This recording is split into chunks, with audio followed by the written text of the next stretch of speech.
Ares is a deity that frequently gets neglected at best, or feared and derided at worst in modern circles. Little is known about his ancient cult, as he didn't appear to have much of one in Athens from surviving evidence, where the majority of our sources on ancient Greek culture and religion come from. Nevertheless, given current events, I feel discussing this oft-scorned god deserves a deeper look, as he plays a larger role in modern society than might first be apparent. Let's take a look at Ares.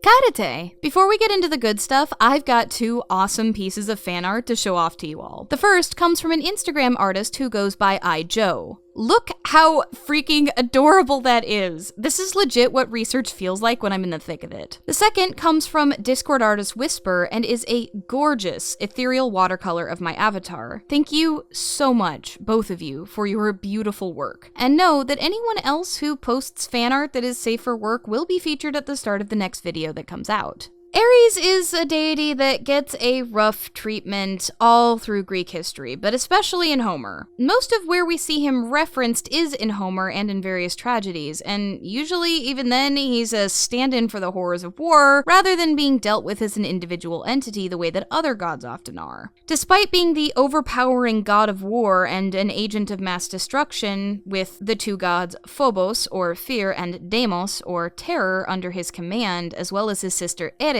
or discord, with him wherever he goes, he is also one of the only two gods in the Iliad to be shown wounded by humans. He's also humiliated and driven to Egypt in the Gigantomachy, and in Sparta, the one statue we know of him there had him in chains, keeping the immortal spirit of war forever captured there. But there are other aspects to him, both in myth and in what little we know of cult. This video will be divided into three main parts. The first is Ares as the personification of war and bloodlust, with a particular focus on both Homer and the tragedians. The second section talks about his role as keeper of order and law, and the final section discusses the Homeric hymn to Ares and the language implications around PTSD and mental health. I'm gonna be upfront, this is not going to be another look at what a dick Ares is type of video. If you see him as an important part of your cult, or see him as a patron, I ask that you stick through until the end and give me a bit of faith that I'll cover the positive aspects, including modern SPG experiences that I frequently see in forums and in my own communities. With that, let's get into it. Part 1. Devourer of Men. The firing of cannons, explosive shots ringing out from foxholes and trenches, battalions serving as the last stand between the enemy and civilians, heroic troops carrying their wounded comrades back to the medical tent, refusing to let them bleed out alone on the battlefield. War in America tends to be glorified in an almost seemingly pornographic way, especially given the way that war is often pitched to the populace as a way to, quote, save, unquote, the people being invaded, either from their own so-called folly, or from a nebulous occupying force with contrary goals to that of the state. From video games excessively glorifying and gamifying battlefield violence, to movies and television shows valorizing acts with potentially dubious moral implications in real life, the way that many modern societies treat war stands in sharp contrast to the horrors displayed in the majority of Greek works on the same topic. Homer, in particular, is known for his graphic and depressing descriptions of the final moments of warriors, bleeding out and sometimes calling for their mothers as the last of their Psyche escapes to Hades. Achilles dragging Hector's body around the battlefield is rightly displayed as the horrific act of rage it is, rather than celebrated as some kind of defiance or righteous revenge. The horror of soldiers as they see half-god monsters in human skin that we colloquially refer to as heroes, slaying hundreds of their comrades seized by the Menos, is a frequent refrain throughout the Iliad especially. This attitude toward war, that it's a tragedy and not a celebration, bleeds into depictions of Ares as a war god, and epithets like the one for which this section is named, Devourer of Men. During my research, I found a fantastic dissertation written by one Alexander Thomas Millington on Ares that has been invaluable for the work on this video. I'll be referencing it and several other papers throughout, citations for all of which are in the description, without naming them much beyond the last names of the authors. There's a lot of material to go through. Millington starts the section of his dissertation on the Iliad by making the argument that past interpretations by scholars who claim the conflict between Ares and Athena in the Iliad is a conflict of protective deities against their charges is problematic for one simple reason. Ares is not really shown to have any individual relationships with the mortals he's protecting in the epics. This is seen in the line from Iliad 2, 400 to 401, one to one god, another to another, each of the Greeks prays to his own personal deity for protection in the realm of Ares. This shows that the battlefield itself was said to be ruled by Ares, and that the deity himself was not said to protect individuals on it. That was the realm of other gods. Athena in particular is said to be a supporter of the Achaeans generally, as is evidenced in Iliad 2, 446 through 454, and several of the specific heroes, including and especially Diomedes. In Iliad 5, 1 and 2, she breathes a powerful Menos into Diomedes to charge his heart and strengthens his limbs for battle. She speaks directly to him in Iliad 5, 123 through 33, and lets him know that he can wound Aphrodite on the battlefield and that she has enabled him to see the gods. This is all done, as Nestor points out in 10:552, because he is dear to her, and because his family has Charis established with Athena going at least one generation back. We see similar protective relationships with Apollon and Hector, Aphrodite with Paris and Aeneas, Zeus with Sarpedon, and Hephaestus and Dares, Phegeus, and Idaeus. The protection of one of these gods, or sacrifices made to them, doesn't guarantee safety though. Sarpedon dies because Hera insists on Zeus allowing it. Athena sides against the Trojans despite their sacrifices, and Zeus does the same. Ultimately, the competition between the wills of the gods, ultimately determined by Zeus, for his nous is greater than that of all of men and gods, is what determines the outcome of the conflict in the Iliad in Homer's mind. Though humans do play a role. The gods give humans aid, and the final outcome belongs to Zeus, but the valiance and strategy employed by humans also plays a role in how Zeus decides the conflict. Ares, by contrast to Athena, is given a role more akin to that of Zeus in the Iliad. He's both the cause of many conflicts and their resolutions, as well as the character within the narrative that might not be present physically, but is always involved when his domain is in action. Athena persuades him to stay out of battles twice because his intervention might come into conflict with Zeus and anger him. First in Iliad 5:29, where she tells him, Ares, Ares, thou bane of mortals, thou blood-stained stormer of walls, shall we not now leave the Trojans and the Achaeans to fight? To whichsoever of the two it shall be that Father Zeus shall vouchsafe glory. But for us twain, let us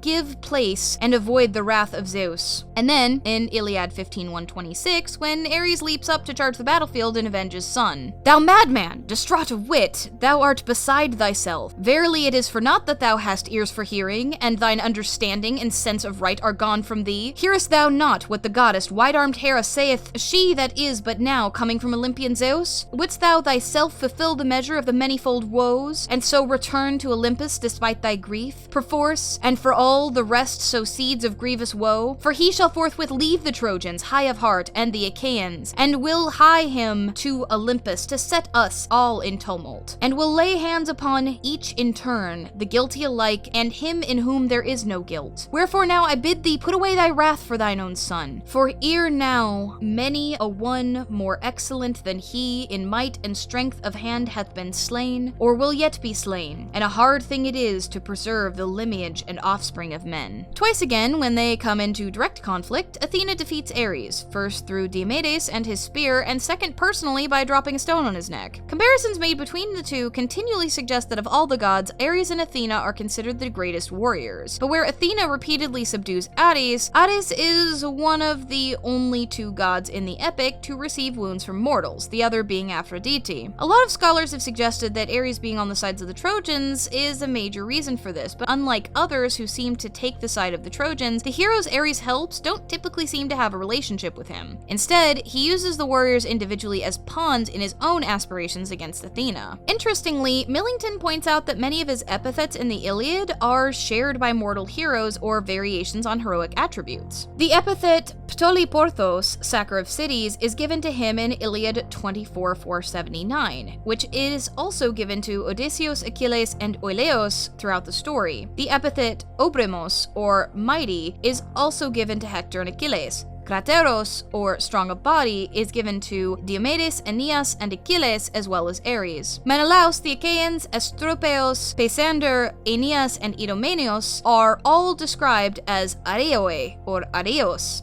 Ares-like. The latter four are called such when charging into battle with ferocity and eagerness, and Menelaus is called such when an injury to him causes a war in the Iliad 4:195. Millington compares this to the heroic epithet Adios, or Zeus-like. He is spear-brandishing, or Enkespalos, like Polydamas, and like Hector, he is a shield-bearing warrior, Korotailos. All these epithets together show that Ares shows up on the battlefield as a typical warrior, but shining, powerful, and glowing with a fire that will consume men. This is also reflected in how he is viewed on vase paintings. Many scholars have remarked that he's typically portrayed as any other warrior and has to be labeled by name by artists so that others can recognize he's a god and not merely a combatant in whatever scene is going on. Another similar epithet he points out for heroes is Eriphilos, or beloved of Ares, which mirrors the Greek Diphilos, or beloved of Zeus. This epithet is primarily applied to Menelaus, who, although he is not the most savage of the heroes, is the cause for the majority of the conflict. This is what specifically makes him beloved of Ares, as he brings more of Ares' realm into the world through his actions. Achilles is also given this epithet due to his wrathful nature, as a reminder when his men are hanging out by their ships, idle while the Achaeans are advancing on the city. The Achaeans themselves are also given the epithet, despite Ares seemingly siding with the Trojans, because they bring war to the region. Those who bring and create war are dear to the Devourer of Men. The epithet, translated as peer to Ares,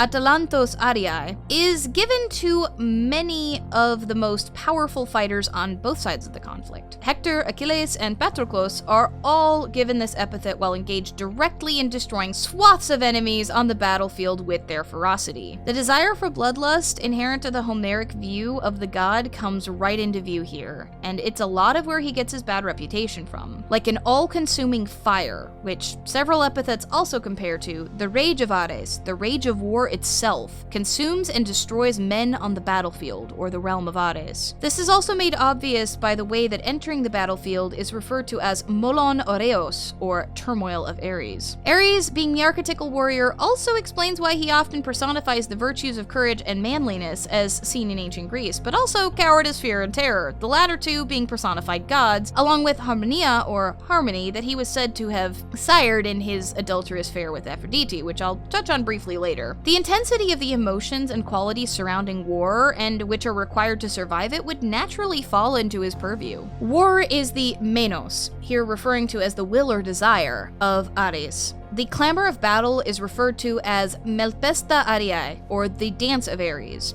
There are many parallels between dance and the battlefield clamor that Millington explores here, but suffice to say, the controlled movements and activity of hand-to-hand combat is continuously referred to as a dance or celebration of Ares himself. His spirit and will is war. The battlefield and its carnage are where he rules, and he is also repeatedly referred to as a turncoat in reference to how his whims might sway during the course of a battle. His favor, though, as we have to stress, is not the source of victory, only the moment-to-moment outcomes within the clamor of the battle. The source of victory is the will of Zeus. Ares instead becomes the active tumult of the battlefield as it happens, acting upon men but not acted on by men, not swayable once he has been roused except by his own mysterious will. His relations with the pain mortal experiences from their wounds are also explicit throughout the Iliad. It is said in several passages that Ares hurts wounded mortals. All of these aspects paint a picture of Ares and Homer as at once the personification of war, the ideal warrior, and a representation of war and its effect on humanity. An intimate god who understands the mortality and fragility of humans in a way that other gods, aside from those of the underworld, also described by the shared epithet stugeos, or hateful, can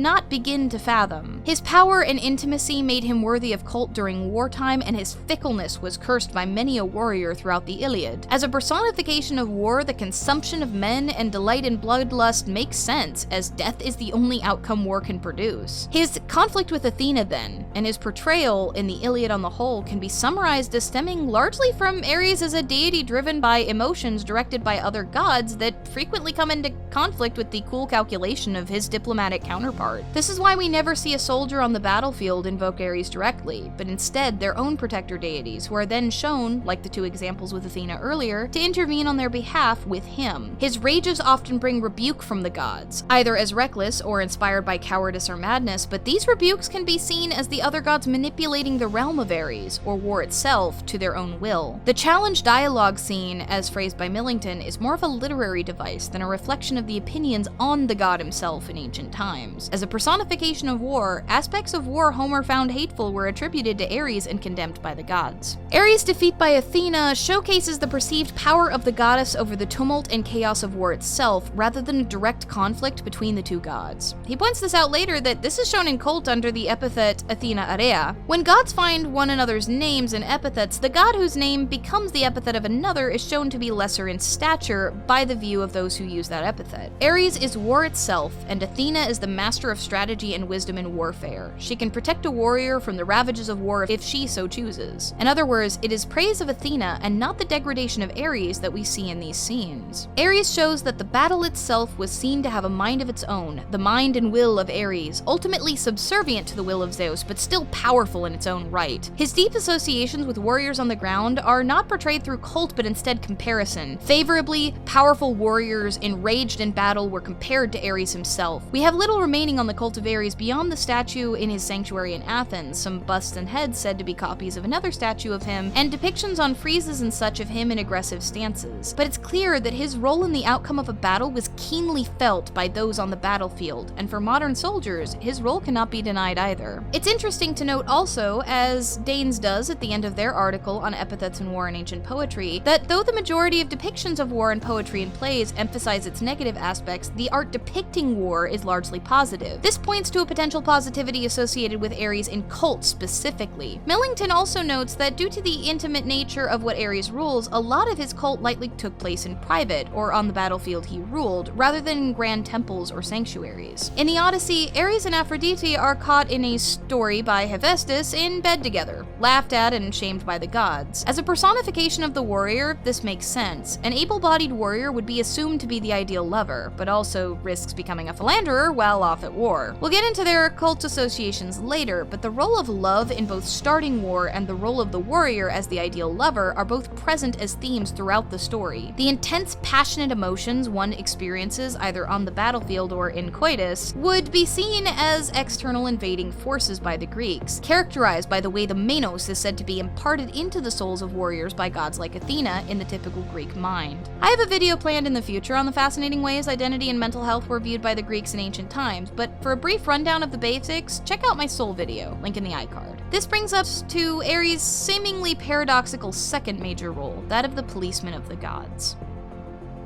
Part 2. Violence and Justice. Many modern Hellenists who worship Ares within their cults will cite the next two myths that I will talk about as a major reason for doing so. Ares has some associations with law enforcement and cultic associations, often shared with Aphrodite, with enforcing oaths. In the discourse Laws, Plato calls those who keep the peace during drunken revelry during Dionysiac celebrations the officers of Dionysos, and state that those who refuse to obey the sober peacekeepers should incur the same level of disgrace as those who disobey the, quote, officers of Ares, or the lawmen of Athens and other city-states. By the classical era then, we have a strong association between Ares and keeping order within the city. This makes sense when viewed through the lens of the control of violence. Keeping order requires the use of force, and many modern police see keeping order as a war on home soil against those who would disrupt it. I'm not a fan of this view personally, mind you, but it certainly seemed to be shared by Plato. Why would civil disruption also not be within the realms of the arbiter of war's violence himself?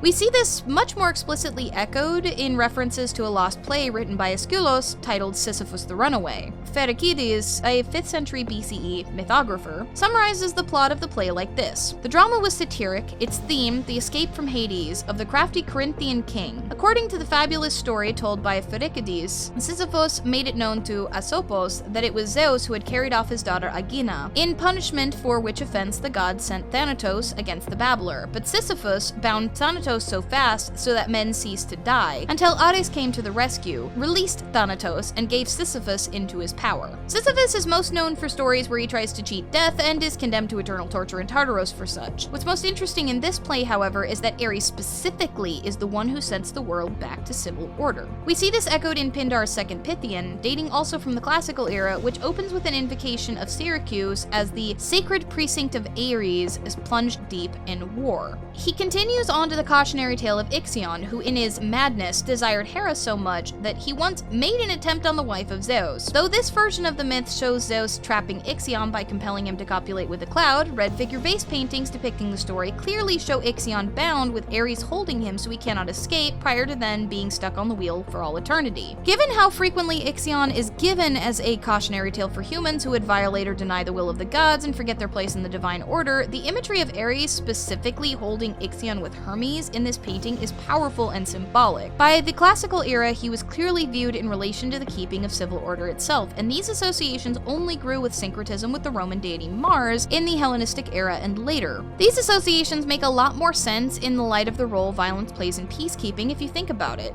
A lot of modern theories around policing have to do with the appropriation of violence, who is allowed to use it, and for what purpose. In many so-called Western nations, violence is reserved exclusively for the military, the agents of Ares, and the police. When someone is violent outside of this paradigm, apart from very limited circumstances, the consensus among most members of these societies is that they must be punished, often through violence, especially if they resist. In the play Seven Against Thieves, although Ares embodies a lot of the violence that threatens the city, the chorus also cries out to him and entreats him to save them from those who would sack and end their city, which they say was once, quote, dear to him. They call later in the same ode for him to guard the city bearing the name of Cadmus and show he cares for it, though they also fear betrayal. Later in the story, Eteocles rebukes the chorus for calling out to him in the first place, as violence is how he can save the city if he chooses to do so. Once he has been conjured, same as in Homer, begging will not stop his slaughter as he is said to delight in it, and death is the only recourse for those who fall upon his purview as arbiter of justice.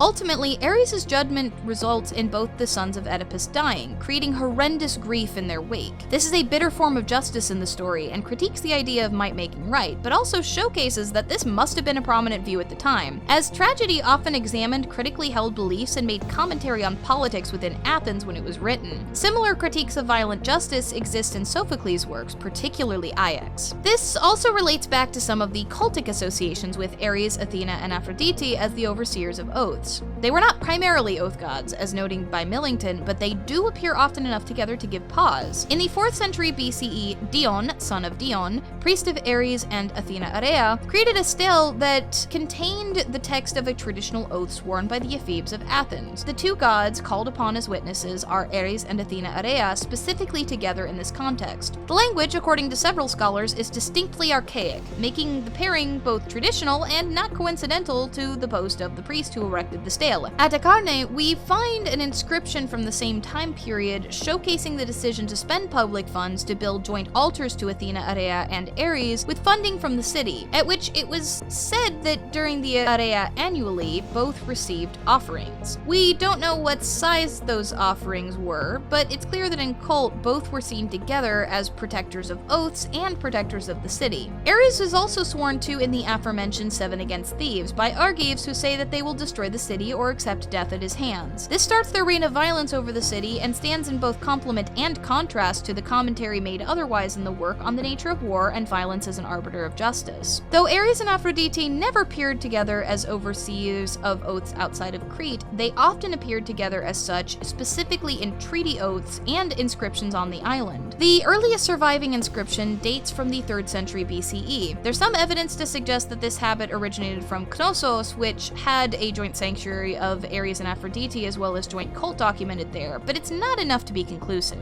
Still, the idea of love and war linked is strong in the archaic stories, and the idea of a god of war overseeing a diplomatic treaty oath makes sense. Break the oath and you enter the domain of Ares. Knossos also had a much stronger association between Aphrodite and war than other areas of Greece, just as an aside. Needless to say though, the intimate knowledge of humanity said to be possessed by Ares due to his cult would naturally translate to associations with violence and its uses in other places. Though in Athens these associations associations seemed largely condemned or at least scrutinized by writers, they nonetheless must have been present in the minds of the audiences watching the playwright's works for them to have ended up as major themes. According to the Sudas, dated way later to the 10th century AD, there was a law court in Athens on a hill called Areospagos, or Areopagos, the Hill of Ares. This court primarily focused on trying homicide cases, and Ares, being a god of violence of all kinds, had a strong association even with the violence of murder. This is reflected in the much earlier Phaedrus, when Plato, through Socrates, reflects that those under the influence of Ares, referred to as the companions of Ares, are known to kill themselves and those they love if they feel they've been wronged. I place this here with the other forms of justice, as Ares was also invoked earlier with the execution of a prisoner in 7 Against Thebes. The man was stoned to death, which is a violent end, again in the realm of Ares. Looting and pillaging, also aspects of war as well as civil unrest, are also invoked as being under his realm. Whatever purpose violence is put to, Ares is there to witness it as a part of his realm. One interesting epithet I also found for Ares referred to Ares as the gold changer of bodies in Aeschylus's Agamemnon 437-44. The whole choral section reads, Ares, gold changer of bodies and balance holder in spear battle, from Ilium to loved ones sends fired, heavy dust, ill-wept, filling the handy urns of ashes in exchange for men. In a paper in the Journal of Hellenic Studies, Geoffrey Bakewell argues that this metaphor positions Ares in a very different light than that of Homer. Instead of the berserker on the battlefield or the distant, inscrutable Olympian figure, it compares Ares to the precious metal traders, such as that you could find on the Athenian Agora in times contemporary to when it was written. It's a political commentary for sure, as during that era, Athens led the Delian League and determined how many men their allies should contribute to the wars conducted abroad.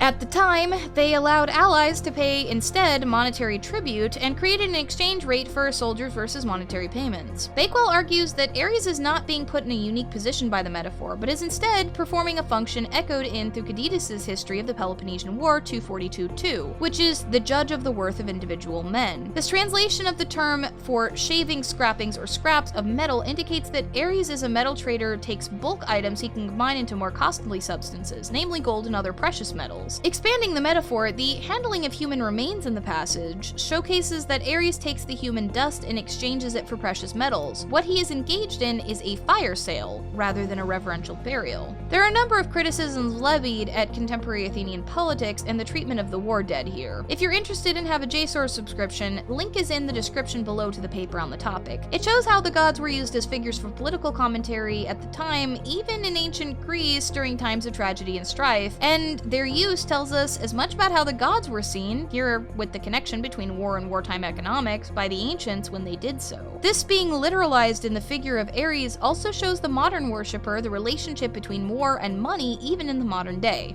And people say Hellenism isn't political? This brings me to some modern ideas of Ares as a god who rules over just rebellion. I haven't been able to find any direct references in ancient times to the idea of the rebellion that Ares rules over specifically having to be just to receive his attention. To the contrary, the only references I was able to find regarding Ares and civil disorders specifically asked to bar him and his influence from a given area to stop a rebellion from occurring. From what I can tell, this particular idea seems to stem from the Homeric hymn referring to Ares as an ally to Themis, or civil order, the Neoplatonic idea that the gods are all good and can assist in no evil, and his relationship to keeping order in the polis. When you put these three ideas together, you get something like an idea of Ares being an ally to a civil just rebellion, but from a review of the literature surrounding him, it seems more as though he's an ally to any rebellion, regardless of its origin, but other gods, such as Athena, Zeus, or Dike, may sway him toward assisting the rebels during a rebellion itself toward a favorable outcome if the cause is just. Speaking of the Homeric hymn,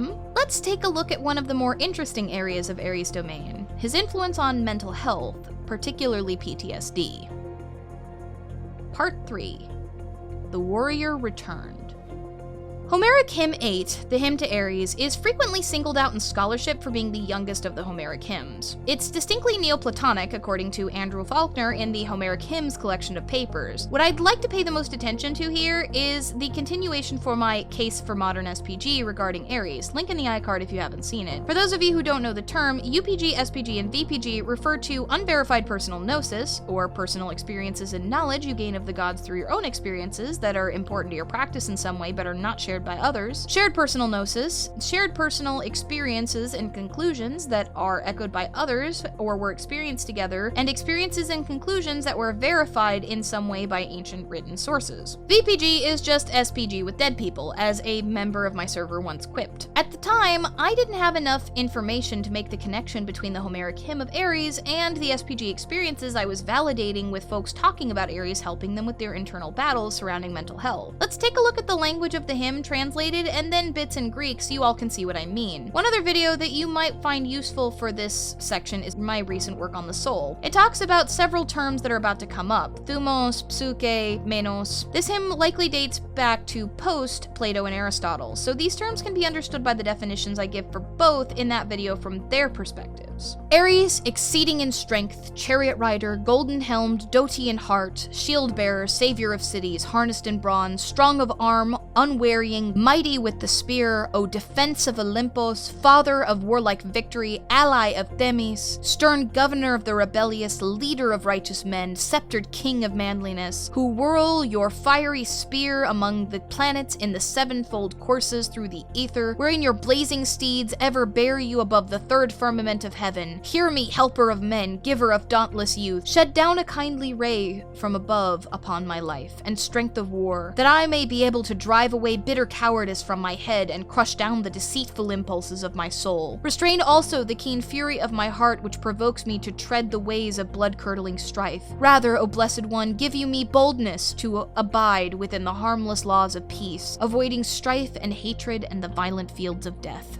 This translation comes from the Perseus Library by Tufts, by the way. I'd like to draw your attention to the tail end after line 10, when the narrator of the hymns asked for strength of war to, quote, drive away the bitter cowardice from my head and crush down the deceitful impulses of my soul. The word soul there is psyche as portrayed by Plato, the immortal part of the soul that is a gift from the gods but also the seat of intellect and reason. My head here is the seat of the soul, so both of these refer to driving cowardice from their decision-making during wartime, and for the strength to crush any lies they may be telling themselves about what the best course of action is. But another interesting moment happens in the following line, wherein the narrator asks to, quote, restrain also the keen fury of my heart which provokes me to tread the ways of blood-curdling strife. Rather, O Blessed One, give you me boldness to abide within the harmless laws of peace, avoiding strife and hatred and the violent fields of death. What fascinated me about this passage and caused me to go digging through the Greek here was the phrasing around keen fury of my heart, which echoed the translation rage in my thumos from Achilles in the Iliad. Sure enough, thumo almenos is the Greek phrasing here. Restrain the raging impulse from within my thumos, in the Platonic aspect of the poem here being the seat of just rage and overpelling emotions, so that I can live in peace. This is the plea of a soldier returned from war to help with his PTSD. His here in the context as Athenian soldiers at the time were exclusively men from what I've read, but think about that in the context of who Ares is said to be, and how the ancient Greeks thought about emotions as being seemingly external forces that overtook portions of their souls dedicated to processing such things. This makes a lot more sense. One of the biggest issues modern soldiers have is readjusting to life after being deployed on the battlefield. PTSD manifests itself in a myriad of ways, from excessive reactions to normal noise brought on by the body's memories of things like shelling or gunfire, flashbacks and nightmares, or sometimes a seemingly random destructive temper that didn't exist prior to deployment. There's often very little assistance available for veterans to deal with these issues, and of course there is zero knowledge in ancient Athens about PTSD itself and how the body responds to war.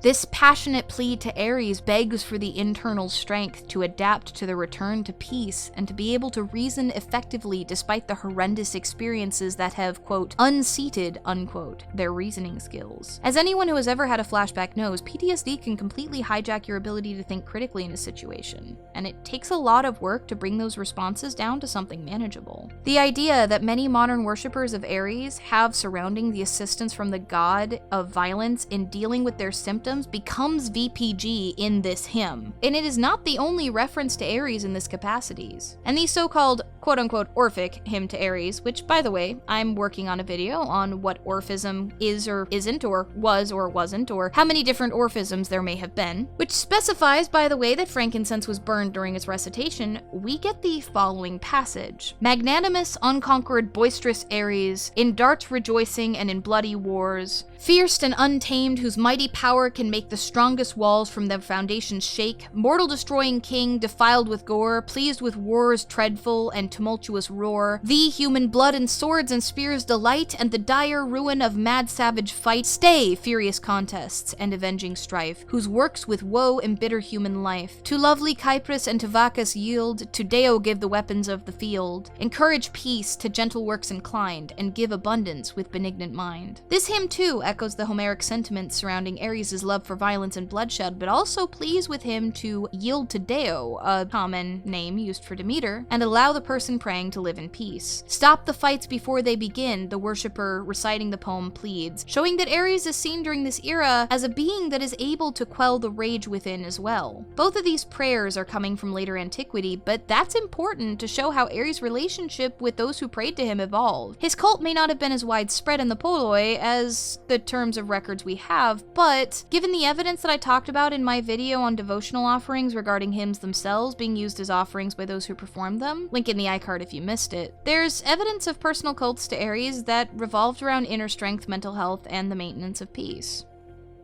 Conclusion.